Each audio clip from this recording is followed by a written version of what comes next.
On this episode of MythBusters, I'm gonna teach you a lesson. Buster takes the hot seat in the Mojave Desert for the myth of the Ming Dynasty astronaut. Oh, this is gonna be a good day. Adam and Jamie play mad scientist in the quest for free energy. There ought to be a law against that. And will Adam's stunt double lose its head at the hands of the killer fan? Oh, that is horrifying. Who are the MythBusters? Am I missing an eyebrow? Adam Savage I reject your reality and substitute my own. and Jamie Heineman. Quack, damn you. I wouldn't say Jamie's an evil genius. Between them, more than 30 years special effects experience. When will the fun ever stop? They don't just tell the myths, they put them to the test.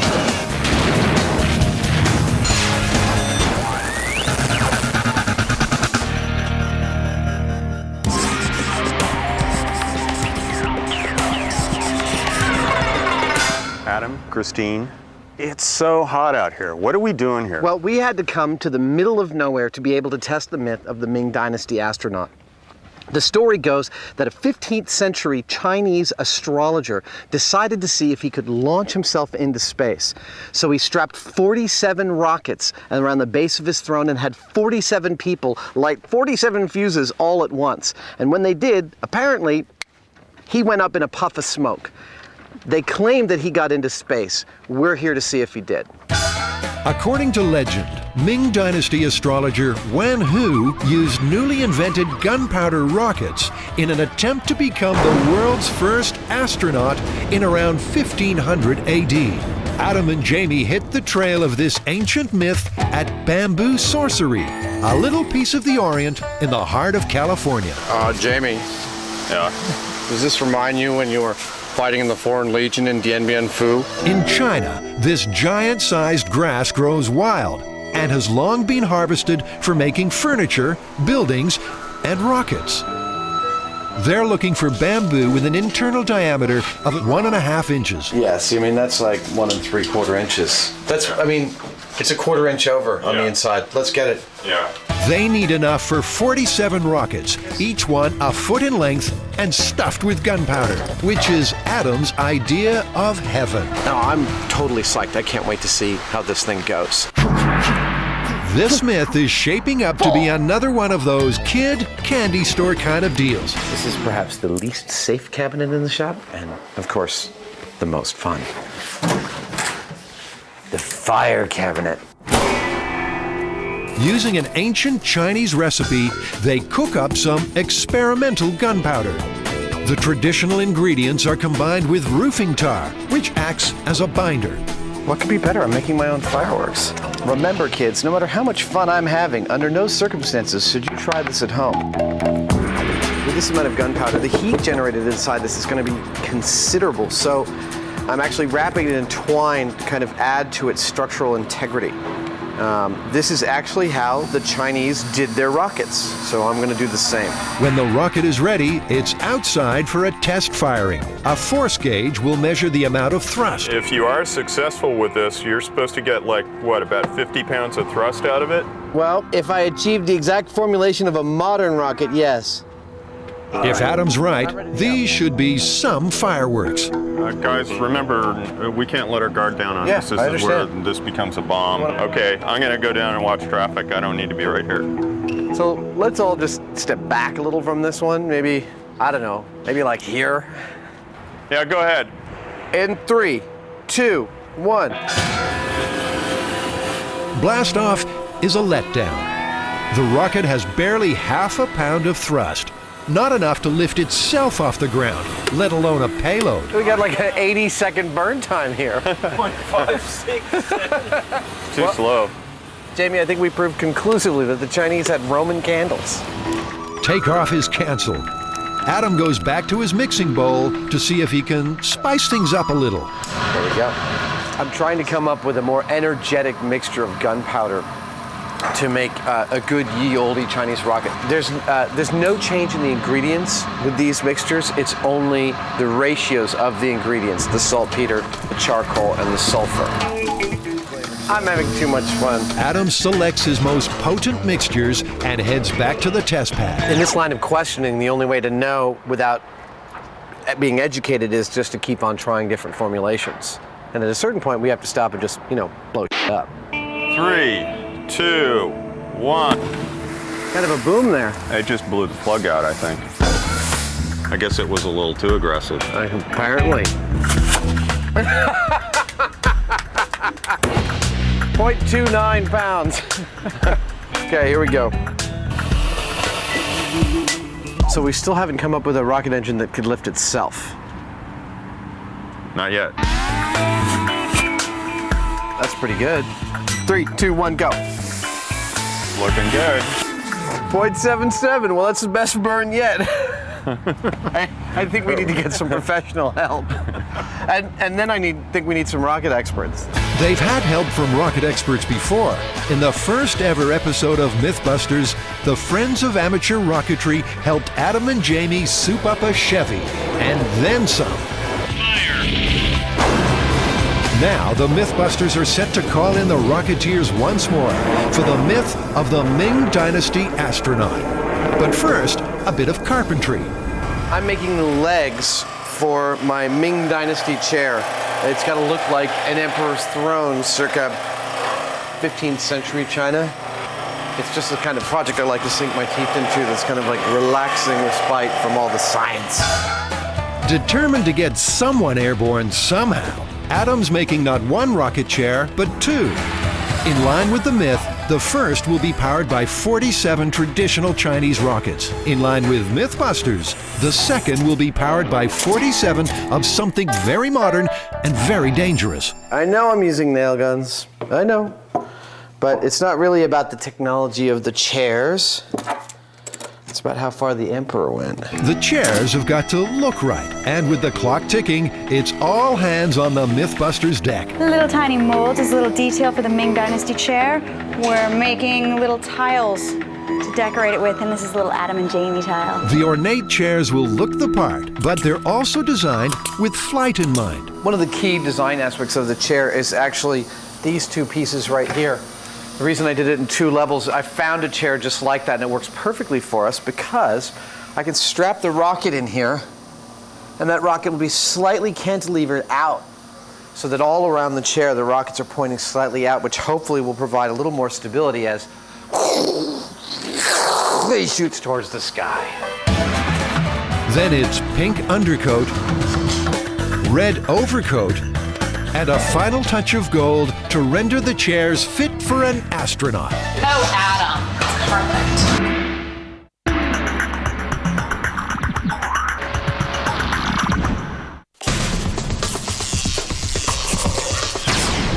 Well, in all the myths we've done, Jamie, we've never compiled a file on a story this thick. Free energy is a personal best. Yeah, it gives me a headache just looking at it. I don't see any way that we can test all of these claims. Everything from harnessing the power of the orgone to testing the efficacy of juvenile water. Free energy has long been a favorite of mad Good scientists. scene, isn't it? One man crazy, three very sane spectators.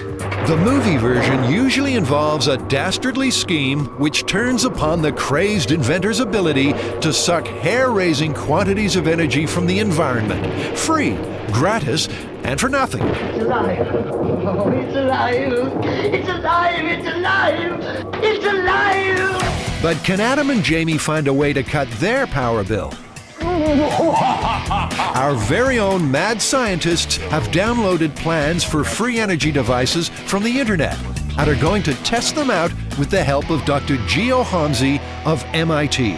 First up, a contraption which, it is claimed, can suck energy from the curvature of space. Gentlemen, what we have here is a G-strain amplifier, which I built from parts you find at Radio Shack. G-strain, as opposed to F-strain. The G-strain amplifier looks suspiciously like what we on planet Earth call a ring oscillator, something you might find in a flashing bicycle light. In this experiment, a lithium battery is hooked up to a motor. An identical battery is hooked up to a motor and a so-called G-strain amplifier. According to the plans, the second motor will keep running longer by drawing on the cosmic energy of the universe. Use the Force, guys. Myth-turned Christine is roped in to keep her eye on the experiment. Okay, is there any paint you want me to watch dry as well? No, just watch carefully, and the minute that it stops, let us know and hit the timer, okay? Okay. All right. So now we wait in the name of science. Well, we're up to 40 minutes, and I'm still not asleep. It's still going. Then, in an intriguing development, one motor slows down. Could free energy be keeping the other going? No dice. It's the free energy motor that's on the wane. That means that this is not free energy, it's using energy. Yeah. Far from recharging the battery, the G-strain amplifier is draining it. The experiment is left to run all day, just in case cosmic energy makes a late appearance. Don't hold your breath.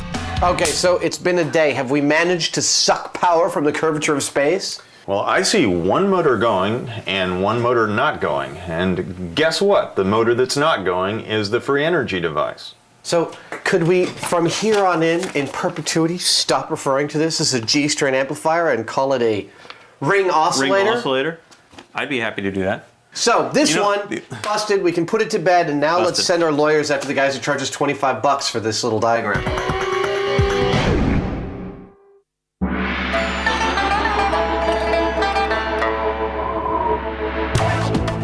Officially, the first Earthling to leave the planet was Russian cosmonaut Yuri Gagarin in 1961. Gagarin blasted into orbit at almost 18,000 miles per hour aboard the Vostok 1. But a Chinese legend claims that astrologer Wen Hu beat Gagarin into space aboard his rocket chair way back in 1500.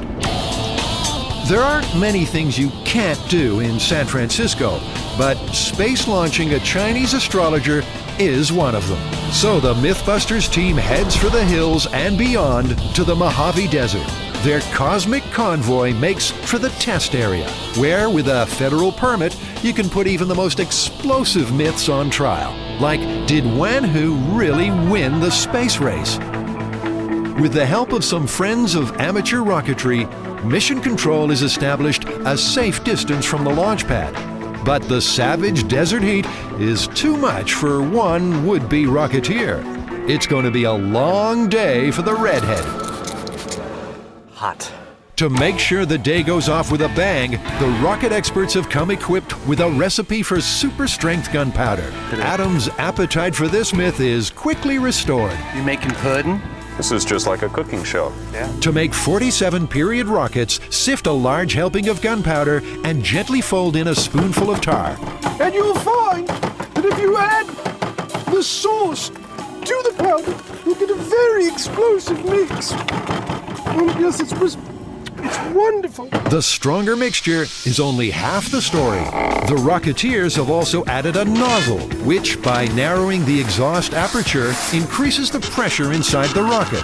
More pressure means more thrust and better performance, unless it all goes wrong, in which case you've got a bomb on your hands.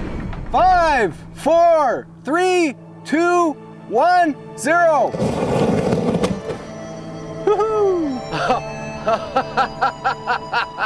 That's perfect! That's with the nozzle. Oh, this is going to be a good day. With the nozzle, the rocket's performance leaps to around 5 pounds of thrust. So the production line swings into gear. 47 rockets are packed, primed, and strapped to chair number 1. Well, we're going to have close to 50 pounds of gunpowder sitting right here, and I guess we should be careful with it. So far, I have yet to see the gunpowder ignite itself, but I guarantee you if I saw any kind of smoldering or anything, I'm leaving very quickly. At ground control, opinion about the likely outcome is divided. We're not even going to see this thing. It's just going to go poof, and there's going to be an enormous cloud of smoke. And I think it'll go up about 10 feet and go poof. You think so? Oh, yeah. You think we'll have liftoff? I think we'll have liftoff. I really honestly believe you will. Meanwhile, another team is giving chair number 2 special treatment. Just in case the Chinese had built some super efficient rockets back then, we have 47 what are called I motors, which are very powerful 50-pound thrust, 12-inch long rockets. And we're going to attach 47 of those to the second chair to see what kind of launch he could have gotten if everything was as good as it could be. MythBusters veteran Eric Gates of the JATO rocket myth is impressed. This is out on a limb. This is definitely one of the most far-reaching things that we've done with rocket motors. It should be a lot of fun to see one who actually take a trip. So far, this myth is deficient in the Chinese astrologer department to the tune of 1. No prizes for guessing who gets to play the part of the daredevil Oriental astronaut. We should put both legs in first, don't you think? I think you might be right. Or do you do it differently? I put on my pants one leg at a time. Oh, he's a picture. He looks great. Oh, I'm gonna teach you a lesson. I think Buster, AKA Wan Hu, is ready for his launch. And rocket chair number 1 is ready too. This is the most dangerous part. 80 pounds of gunpowder, 22 idiots, 1 crash test dummy. Priceless. In the myth of free energy, Adams found plans on the internet for a device that claims to suck power from solar rays. I've got one here that I'm actually kind of jazzed about. It's basically a temperature wheel, sometimes called a Minto wheel after its inventor. The temperature wheel consists of pairs of tanks joined by a pipe. Half of the tanks are filled with propane and placed in water. When the water is heated by the sun, the propane vaporizes and condenses in the top tanks, which become heavier, and the wheel rotates. The upshot? Free energy. Intoxicated by the sweet scent of power, Adam gets down to work. With world domination in his sights, he ropes in his evil accomplice and metal expert, Scotty. Can you do a fillet weld in there? Or do you have to, is that all right? Yeah. Okay. I've bridged bigger gaps than that before. Scotty welds at Adam slots, and before you can say, free energy my foot, the temperature wheel takes shape. I'm not sure what it's going to do, but it looks cool. Doesn't it though? So you're going to put some kind of flammable liquid in all these and then light them all off at the same time? Fill half of them full of propane, shoot a bullet, light it on fire, the whole thing like that. You know, what I can't wait for is the look on the guy's face when I bring these in to have them filled with propane. There ought to be a law against that. There probably is. Make that definitely. Adam's not finding this such a gas after all. Okay, sorry about that. Free energy suddenly seems further away than ever as his temperature wheel springs a leak. This is a problem because we've got propane leaking out of a hole. We can't weld that hole until we get rid of all the propane, like all of it. We have to go back to the shop now, and I don't know what the hell we're gonna do. Back at base, a web-sourced free energy kit has arrived. Finally, we got something that's not just plans, it's actually all the parts and the plans we need to tap into real free energy. Apparently, if you have this box hooked up to something like a 100-foot radio antenna, you can power a clock radio. I don't know, still seems like a 9-volt battery is a better bet. Radio waves are a form of radiation and can be converted into electricity. But will it be enough to power a clock radio? First, Adam assembles the box. Then he rigs up a 100-foot-long horizontal antenna. Then he prepares to ground the device. He's about to find out the hard way that Jamie's warehouse is miswired. Now, there's no question that Adam's a bright spark. That might have been, I don't know, bad noise. But he's no electrician. I'm releasing the mysterious blue smoke here. The problem is, once you release the mysterious blue smoke, electronics don't work anymore. Luckily, we accidentally ordered 2 of these kits. Adam soldiers on in the face of probable electrocution. You know, it's all a learning experience. Radio Wave Energy Extractor Mark II. Hey, Jamie, check this out. I hook up the antenna, I'm getting almost half a volt. You know, it's probably enough to power the display on a digital watch. Yeah, I think you would need about 1.5 volts or so. Yeah. And so that means that you would have to have 3 of these. So, 3 large devices to power 1 tiny wristwatch. For free energy, it's pretty costly. Free energy just doesn't seem that efficient to me. It's so cumbersome and takes so much energy to get the tiniest amounts of power. You might as well just go get a battery.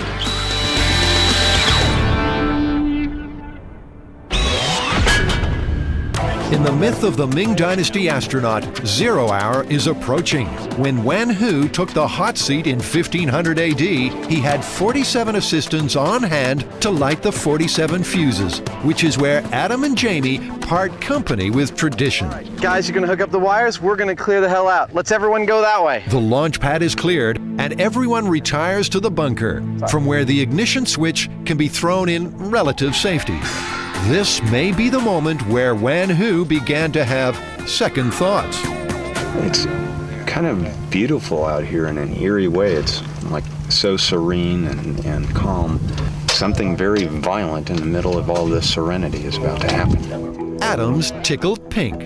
I'm staring at a Chinese dressed crash test dummy on a throne strapped to 70 pounds of gunpowder. I just had another one of those MythBusters moments. For Buster, it's no laughing matter. Okay, I'm gonna arm it. He's arming the system. We're gonna fire in 10 seconds. A centuries-old mystery is about to be solved. Will it be lift off or lights out? 2, 1. Well, it was fast, whatever it was. Just like Wen Hu, Buster's vanished. But he's no astronaut. In fact, he's toast. Get the dummy before it goes. His ass is on fire! And here I thought the elevator of death was the most damage he'd ever withstand.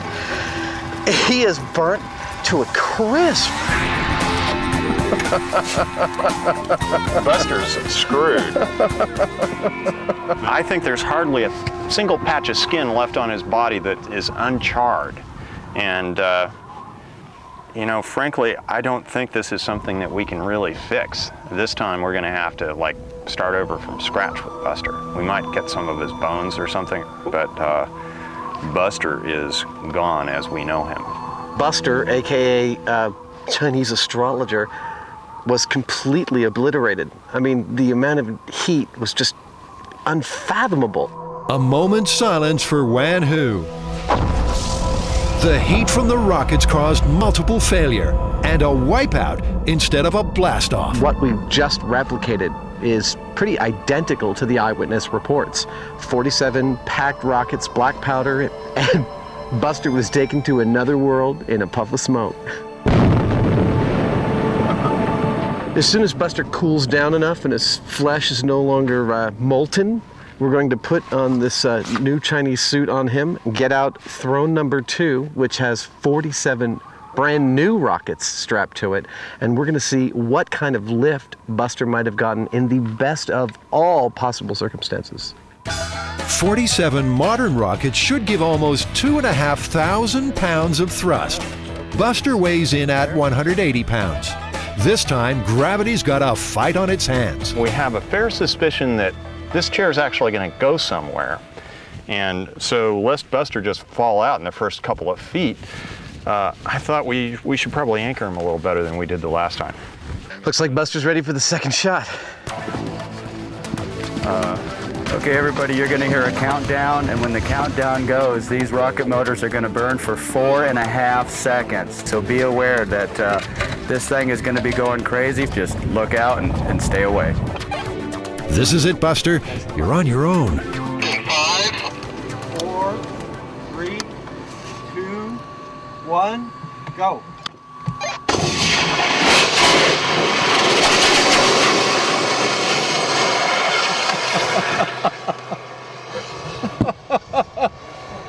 Well, there you go.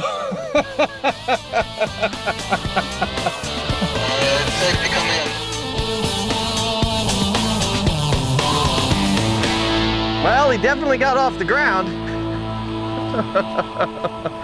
Oh, my poor chair. Oh, man. I'm glad we tied him in. I think everything held as good as we could have asked it to hold.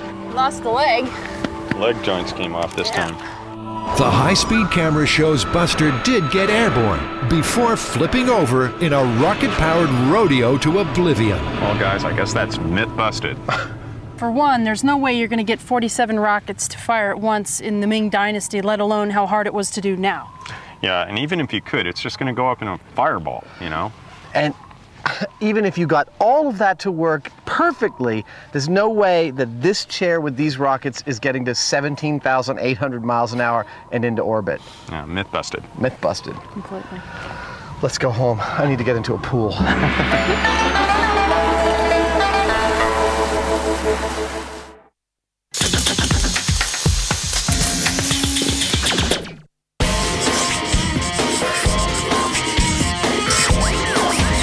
What do you got there, Adam? I have got the part of a really fun myth to test. It's actually a total classic.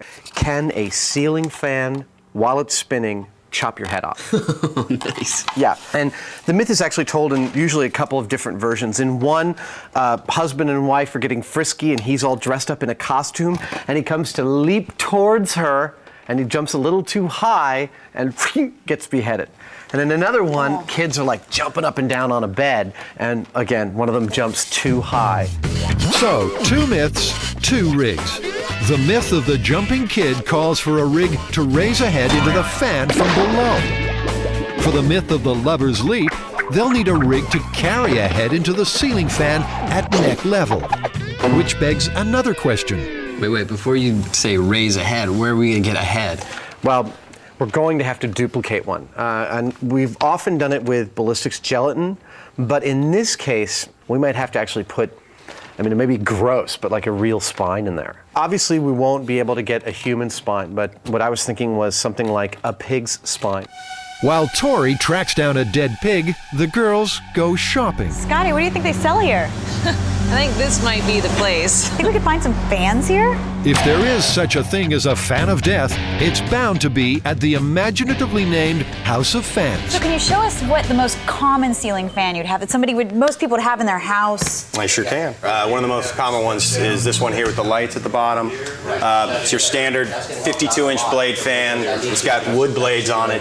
This fan fits the bill for the basic myth, but the girls want something more dangerous. Leave it to the MythBusters. Don't try this one at home. If you wanted to get as close as you could to chopping somebody's head off, Well, if I was, what would you recommend? You are the fan expert. Okay. Bring it on. If I was so inclined to do that to somebody, I would maybe think of an industrial style fan, something that's going to maybe move a little bit faster, blades are a little bit stronger.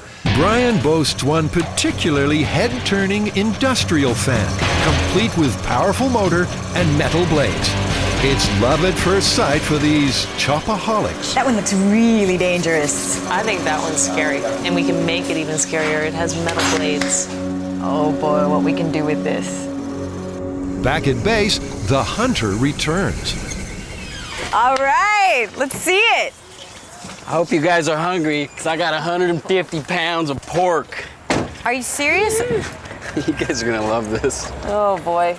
Vegetarian Carrie didn't have the backbone for this shopping trip. Vegetarian, Thank you for not making me go. You wanted to use pig. It was pretty bad.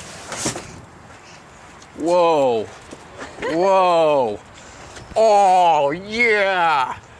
Look, this is gonna be perfect. See, it's still got all its meat, so it'll be as close to a real human neck as we could get. Yeah, I thought you guys were going to get like just a science class regular spine that just looks like a model. I didn't think we were getting anything with carnage attached. Go get some barbecue sauce. I can't believe they got a spine with the meat on it. This is disgusting. Carrie's found herself in a vegetarian nightmare. Carnivorous Tori gets down to the job of making a home for the pig spine. In keeping with MythBusters tradition, it'll be Adam's head on the chopping block.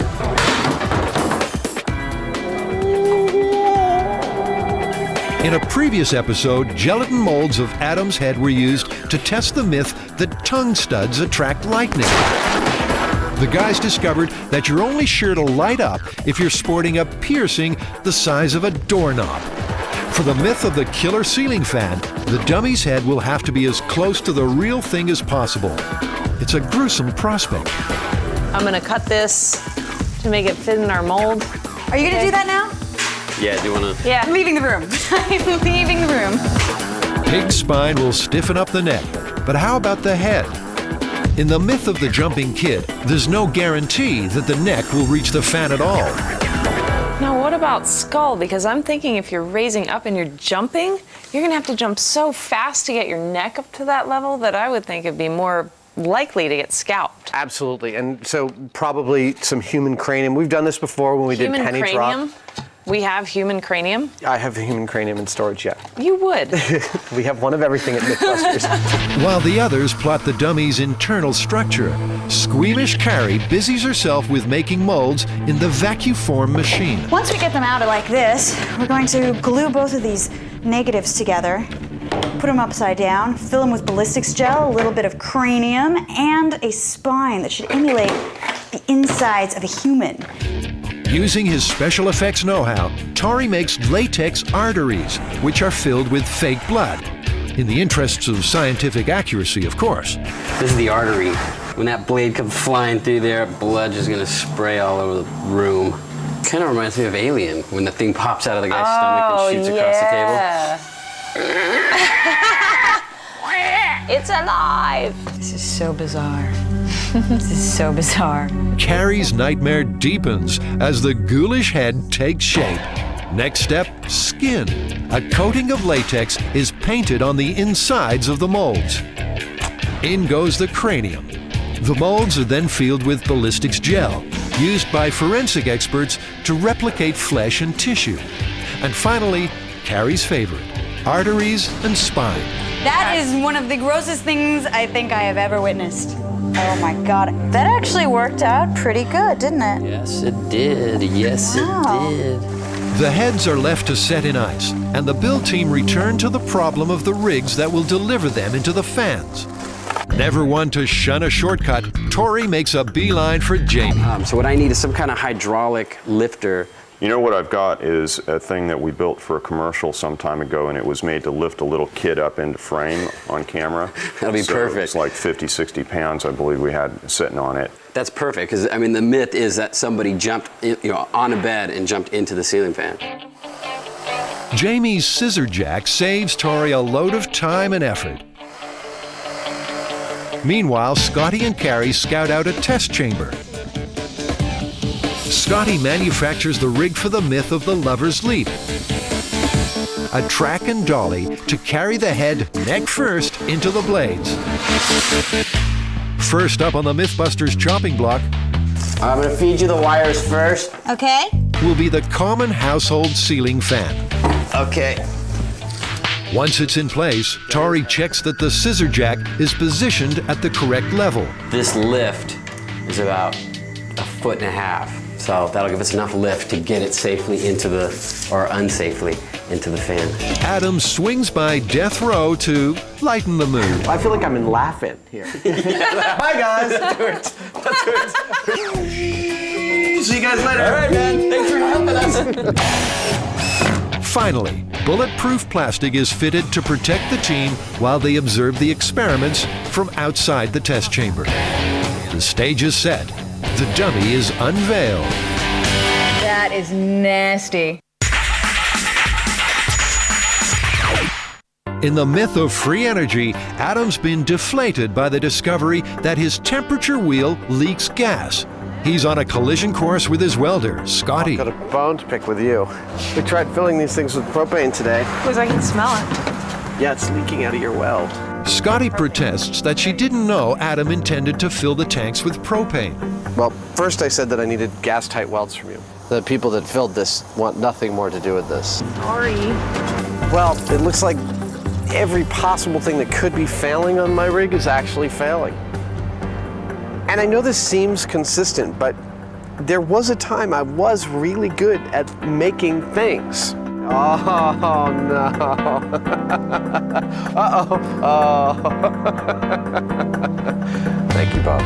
Adam comes up with an unusual solution to his leaking wheel. I am actually pulling a vacuum on each one of these pipes so that I can capillary some glue into the leaky or problematic areas of my welds and then cover over it with a engine epoxy to eliminate all the problems you would have welding a casting to a steel pipe. Crazy glue. I need crazy glue. On goes the crazy glue, followed by some hard-wearing engine epoxy. For the temperature wheel to have any chance of success, it must be gas-tight. Adam leaves the epoxy to set and turns his power-crazed mind to the next free energy device. What is next? The Bedini motor. The Bedini motor. You know, the Bedini motor is like the holy grail of the free energy freaks. It couldn't be simpler. A battery drives a motor, which spins up a flywheel, which charges wire coils, which in turn recharge the battery. And bingo, a perpetual motion or over-unity machine. It's important to keep an open mind and realize that all the principles that drive the over-unity machines operate outside of everything you've ever heard about science. MIT's Dr. Geo Holmesy has been helping the guys by assembling the contraption. And with his pedigree, they're quickly in business. Free energy, man. Here we go. Activate the modulator. Modulator activated. A modulator switches the motor on and off, so preserving power while the flywheel keeps on spinning, in theory, replenishing the battery. Okay, it's spinning up. I can hear it getting slower. Yeah, it seems to be. I don't think I need a meter for this one. In a sudden burst of free energy, the Bedini machine runs down. Sounds like my grandfather. Oh, getting sick. It's draining more from the battery on each cycle than it's putting back in when it recharges. That's the one big problem with perpetual motion machines. They're not perpetual. Over unity, huh? That's an efficiency of over 100%. Kind of makes you feel all warm and fuzzy inside, don't it? If you mean it makes me feel like I feel about the Easter Bunny or Santa Claus, yeah, that kind of warm and fuzzy, because it's a fantasy! The fortunes of free energy are now riding on the re-glued temperature wheel. If it comes unstuck, Adam's dreams of glory bite the dust. But nothing is leaking today. Everything is good. The temperature wheel stands in a tank of water, which will be heated by studio lights in place of the sun. Jamie's baffled by Adam's creation. I don't know what to think of this contraption. I think in theory it actually ought to work, as I understand it, but you know, actually come to think of it, I'm not really sure that I do understand it. The idea behind the Minto wheel is that these tanks are arranged in pairs, each one connected to its neighbor opposite the wheel. And there's some propane in here. Propane is a terrific natural refrigerant and a coolant. It's got a boiling point that's below room temperature. So there's some propane in here, and when we heat it up with the water, it bubbles up into this tank, making it heavier. And as each one successively does that and gets heavier, the wheel starts turning. This is the idea. We'll see if it actually works. And before your very eyes, free energy is revealed to be as elusive as ever. I'm not getting satisfactory operation out of my wheel here.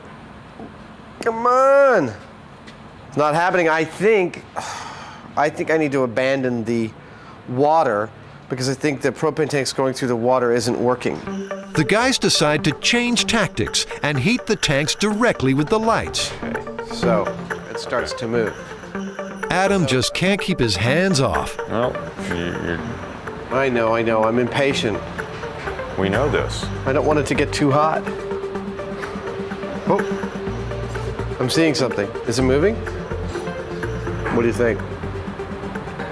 Trying to determine whether I'm seeing it move really slowly. It's going this way. With all the speed of continental drift, the wheel is turning. I get a full revolution. I call this a solar generator. I don't care how slow it goes. Come on. It's breaking free. It's breaking free of the bonds of the energy conglomerates. It's just slow, you know, it's silly.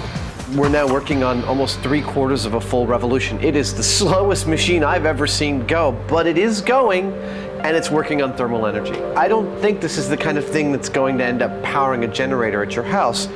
I mean, the fastest machine that anyone's built from this, and I know I'll be corrected on this, but that I could research, the fastest machine yet built was like 1 revolution per minute. I mean, that's not a blistering energy producing speed.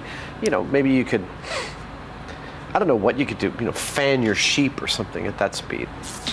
A solar sheep fan is hardly a revolution in power generation, and it's not even free energy. Strictly speaking, the temperature wheel is just an overly elaborate and highly inefficient solar generator. Free energy, hot air. So free energy across the board, busted. Yeah, they're totally and absolutely busted. You know, it just frustrates the heck out of me going through these plans. They're so confusing. They're so difficult to actually follow because they're mixing actual science with a lot of crap. Nonetheless, we were able to do it with a reasonable number of tests, and I'd say it's busted, busted, busted, and I don't want to get an email about it.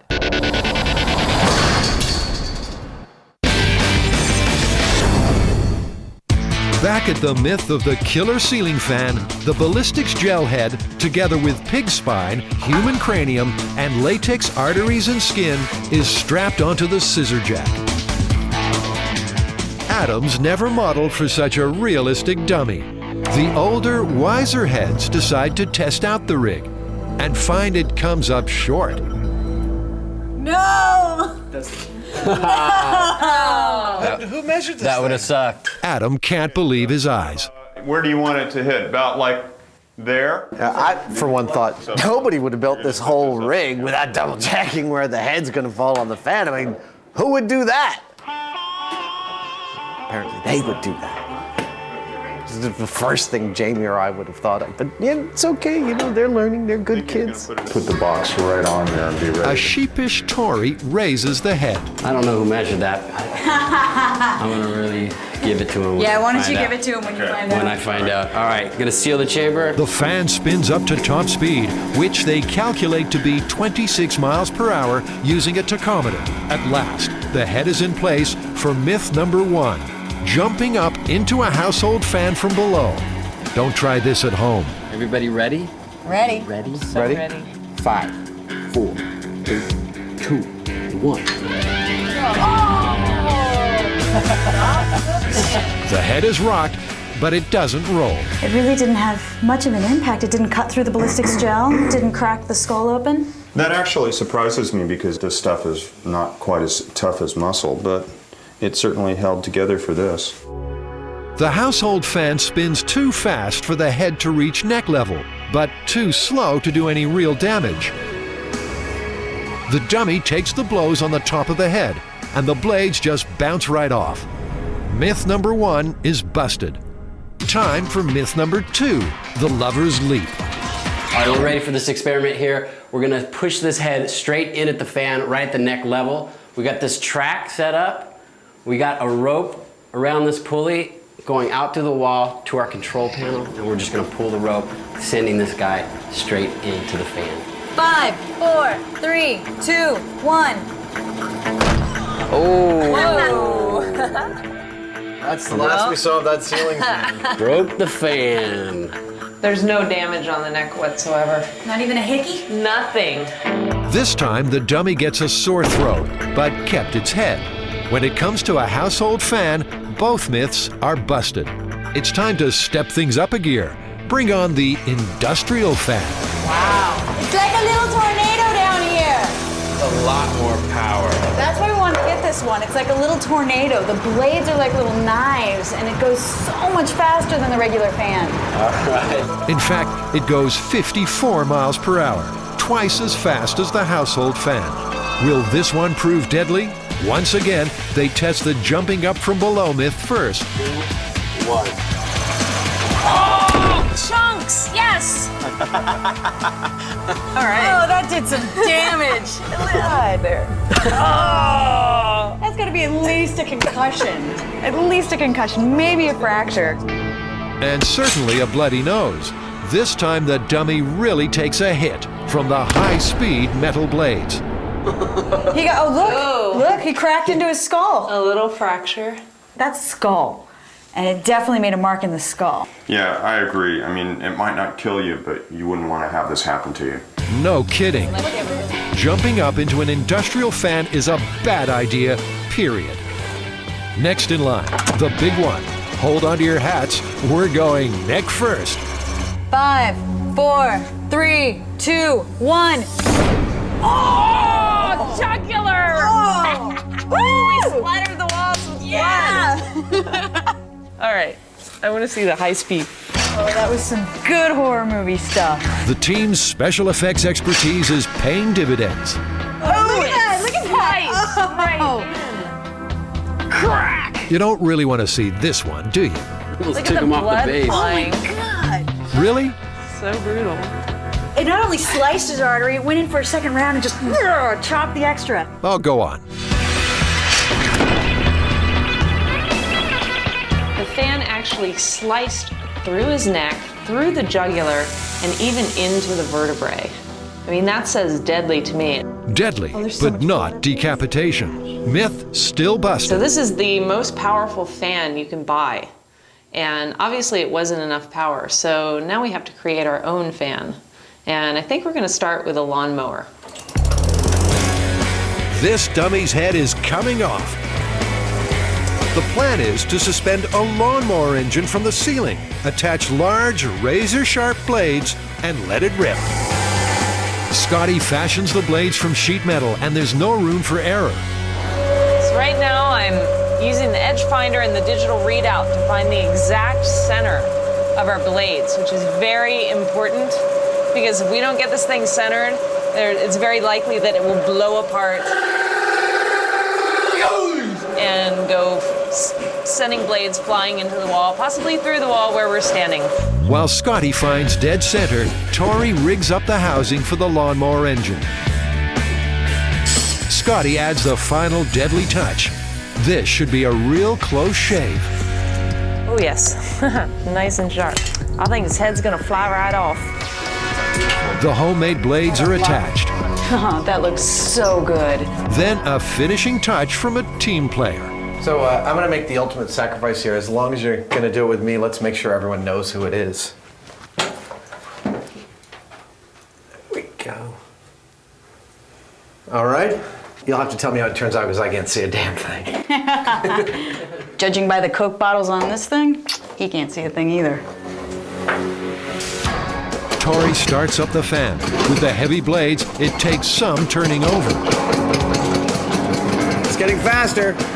It looks pretty deadly. It does, and pretty balanced. Nice work. You guys ready? And 3, 2, 1. Oh my God! Oh my God! Look at it! Look at it! Oh, that is horrifying. Brace yourselves for a slice of slow-mo. Oh, dude, it's just going right through. Wow. What happened? It's a horror show in there. Oh, and now it's just carving it up. Look, glasses hovering in midair. Wait, here they come, here they come. I hope you didn't even add an extra pair. Oh, that is so great. This head is dead, but the spine is still intact. It didn't decapitate him, but it's definitely a deadly blow. Scotty and Tori, this one goes into the MythBusters Hall of Fame. I mean, this is perhaps one of the most upsettingly lethal things you guys have ever built. But still no head. I can't believe how hard it is to chop a head off. It is apparently very difficult to chop a head off. This injury that this thing inflicted was definitely lethal, but it still didn't behead our dummy. I mean, I think that's busted. That is busted. Unfortunately.